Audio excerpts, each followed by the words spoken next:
Assalamualaikum warahmatullahi wabarakatuh. Perkenalkan, nama saya Imam Prasto Widodo. Saya dari kelas 12 MIPA 1. Saya akan menjelaskan PowerPoint saya tentang dinamika politik dan ekonomi di Indonesia pada masa awal kemerdekaan hingga demokrasi liberal. Sistem pemerintahan di Indonesia sampai dengan tahun 1950-an telah menjalankan dua sistem pemerintahan yang berbeda, yaitu sistem presidensial dan sistem parlementer.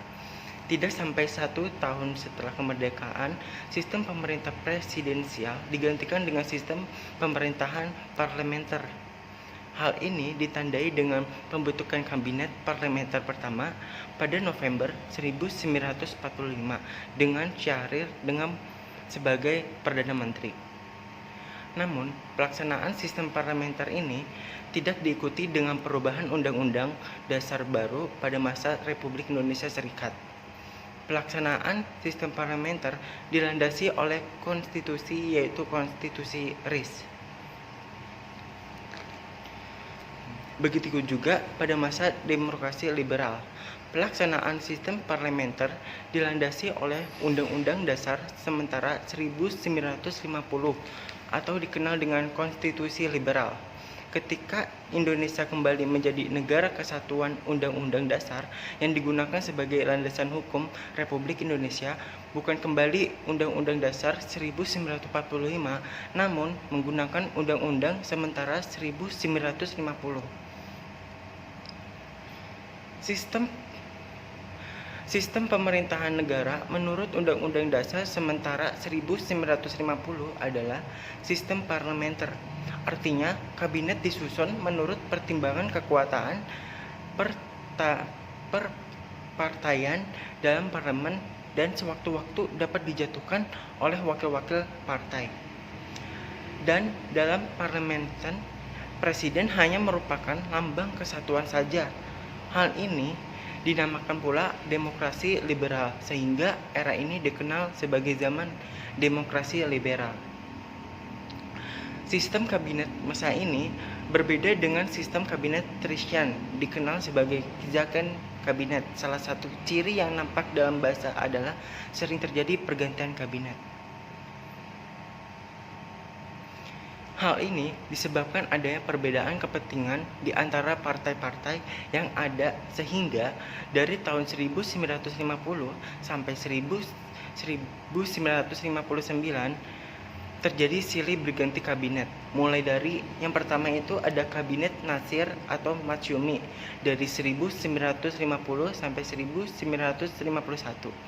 Yang kedua itu ada kabinet Sukiman dari tahun 1951 sampai 1952. Yang ketiga itu ada kabinet Wilopo, yaitu dari 1952 sampai 1953. Yang keempat itu ada kabinet Ali Sastro Nidjojo I dari tahun 1953 sampai 1955. Yang kelima itu ada kabinet Burhanuddin Harahap dari 1955 sampai 1956.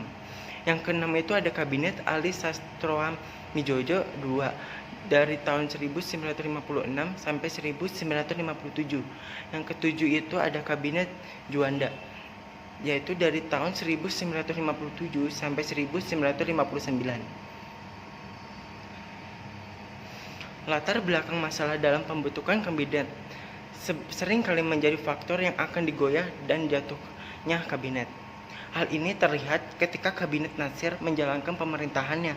Kelompok oposisi segera melancarkan kritik terhadap jalannya pemerintahan Nasir. Begitupun untuk kabinet-kabinet selanjutnya, terjadi banyak pertentangan. Presiden Soekarno menyatakan bahwa demokrasi liberal yang dijalankan di Indonesia tidak sesuai dengan jiwa bangsa Indonesia dan merupakan demokrasi impor, dan dia ingin menggantinya dengan demokrasi terpimpin. Konsepsi presiden ini membuat perdebatan yang cukup sangat sengit di parlemen maupun di luar parlemen. Tetapi usahanya untuk membujuk partai akhirnya gagal, sehingga presiden menunjukkan dirinya sebagai formatur untuk membentuk kabinet ekstra parlementer yang akan bertindak tegas dan yang akan membantu Dewan Nasional sesuai konsepsi Presiden Soekarno, berhasil membujuk Kabinet Karir. Hal ini berkaitan dengan tokoh yang tidak berpartai sebagai Perdana Menteri dengan 3 wakil Perdana Menteri, masing-masing dari PNI, NU, dan Parkindo.